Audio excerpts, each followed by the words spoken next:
안녕하세요. 류용숙 검사입니다. 개인회생은 개인 파산과 다르게 자신의 재산을 유지하면서 진행시킬 수 있는 장점이 있는데요. 그리고 개인 파산과 다르게 채무액에 상한액이 있습니다. 무담보부 채무 10억까지, 그리고 담보부 채무 15억까지만 개인회생 진행할 수가 있어요. 이 채무를 초과하는 경우에는 개인회생을 진행시킬 수가 없습니다. 개인 파산의 경우에는 이런 제한이 없죠. 하지만 어떤 경우에는 자신의 재산을 처분하거나 또는 강제로 경매를 당해서 처분시킨 경우 후에 개인회생을 진행하는 게 유리한 경우가 있습니다. 그 경우가 어떤 경우인지 한번 간단히 살펴보도록 할 건데요. 예를 들어 볼게요. 첫 번째, 내가 부동산이 있어요. 이 부동산의 시가가 30억입니다. 근데 이 부동산에 근저당이 한 10억 잡혀져 있고요. 세입자가 살고 있는데 이 세입자의 채무가 한 8억 정도 됩니다. 그러면 근저당권자 채무, 세입자 채무 전부 다 담보부 채무입니다. 합치면 18억이죠. 제가 개인회생의 경우에는 담보부 채무가 15억까지만 된다고 했어요. 그걸 초과하면 개인회생이 안 됩니다. 근데 지금 18억이기 때문에 개인회생 안 돼요. 그러면 엄청 까다로운 일반 회생을 진행해야 되는데요. 그럼 이 경우 개인회생 불가능한 것이냐? 할 수 있는 방법이 있습니다.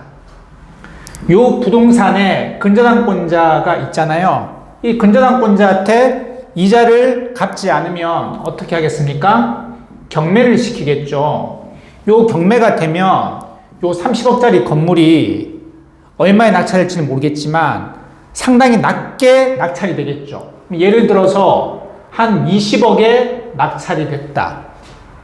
그럼 이 20억 가지고 요 근저당 채무 10억 주고 세입자 8억 주고 하면 2억밖에 안 남죠. 요 2억 가지고 뭡니까? 개인회생 들어가면 되는 거예요. 요 2억은 충분히 개인회생 담보부 채무 15억 안에 포함된 금액입니다. 개인회생 들어갈 수 있어요. 그러니까 이렇게 내가 가지고 있는 부동산에 담보부 채무가 15억이 넘는 경우에는 그냥 경매 당해서 그리고 배당된 후에 남은 금액으로 개인회생 진행할 수가 있습니다. 그래서 이 경우에는 개인회생을 진행하기 위해서 부동산을 경매시켜서 처분하는 게 훨씬 유리하죠. 그리고 두 번째는 청산가치의 문제 때문에, 그러니까 청산가치 보장의 원칙을 적용시키기 위해서 부동산을 처분하는 게 나은 경우일 수가 있어요. 어떤 경우냐면 또 예를 들어 볼게요. 부동산이 있는데 이 부동산이 시가가 12억입니다. 여기에 9억의 근저당이 잡혀져 있어요. 그러면 이 부동산의 가치는, 청산가치, 즉 채무자의 재산은 3억입니다. 그러면 청산가치 보장의 원칙이라는 거 잘 아시다시피 내가 가진 재산보다는 단 1원이라도 많이 갚아야 되는 거거든요. 그런데 예를 들어 내가 월급이 300만 원이다.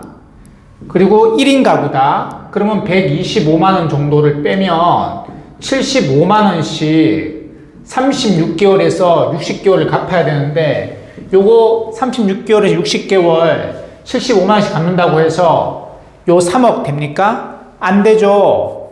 그러면 개인회생 안 돼요.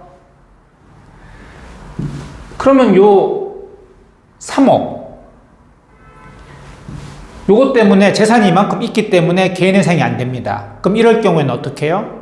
그냥 이 부동산 근저당권자한테 이자 안 내면 또 경매시켜버리겠죠? 그럼 얼마에 낙찰되겠습니까? 당연히 요즘같이 부동산 경기가 안 좋을 때는 12억짜리 건물이라고 해봤자 한 8억 정도로 낙찰이 돼버리겠죠. 그러면요. 근저당 9억 잡혀져 있는 건물이 이게 낙찰이 됐는데 8억으로 돼버리면 영원이죠, 영원. 마이너스니까 영원인 겁니다. 재산이 없는 거예요. 재산이 없는 상태에서 개인회생을 들어갈 수 있는 겁니다.